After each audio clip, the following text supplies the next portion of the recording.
Euskal Herria Bildu non, askatasun gehiago hor. Zuek kapitalen pilaketa eta metaketarekin baino ezin duzue amestu.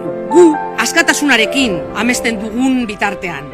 Gure nahiak, desirak, askatasun ametsak, eta batez ere gure duintasuna ez dira zuon negozioan bilakatuko. Faxismoaren kontrako eta giza eskubideen aldeko borrokan elkarrekin egon behar dugulako. Atzera pausurik onartu gabe, arrotzeko asko daukagulako askatasuna lortze bidean. Gaur zuekin bagoaz eta bihar elkarrekin askatasuna. EH Bilduko kideak animatu nahi ditut. Ez dezaten amore eman, bilatu ditzatela referente hoiek eta hortik aurrera beren errealitateak eraldatzeko modua bila dezatela. Politika berriak diseinatuz biztanlei bizitza duinak bermatzeko eta LGTB-fobiarik gabeko herri eta hiri libreak lortzeko. Fasismoak hor jarraitzen du, atzera egiteko tentazioak hor jarraitzen du, eta gaur hemendik berriro esan behar dugu ez dugula atzera pausurik egingo eta ez dugula atzera pausurik onartuko.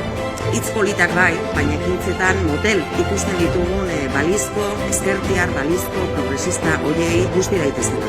Guzti daitezela, LGTBI arloan ere politika aktiboak behar direlako. Politika publiko guztietan LGTB+ begirada txertatu beharra daukagu. Lesbianak, gehiak, bisexualak, transexualak, pertsona ez binarioak eta gainontzeko pertsonok berdintasunean bizitzeko eskubidea daukagulako.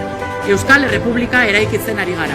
Galdetuko duzue, zer da Euskal Errepublika? Euskal Errepublika inor atzean utziko ez duen eta LGTB pertsonon eskubideak osoki errespetatuko dituen errepublika da. Tinko, jarraituko dugu borrokan, jendarte demokratikoagoa eraiki nahi dugulako, aske bizte nahi dugulako, aske izan nahi dugulako eta aske maitatu nahi dugulako. Gora koloretako Euskal Errepublika askea.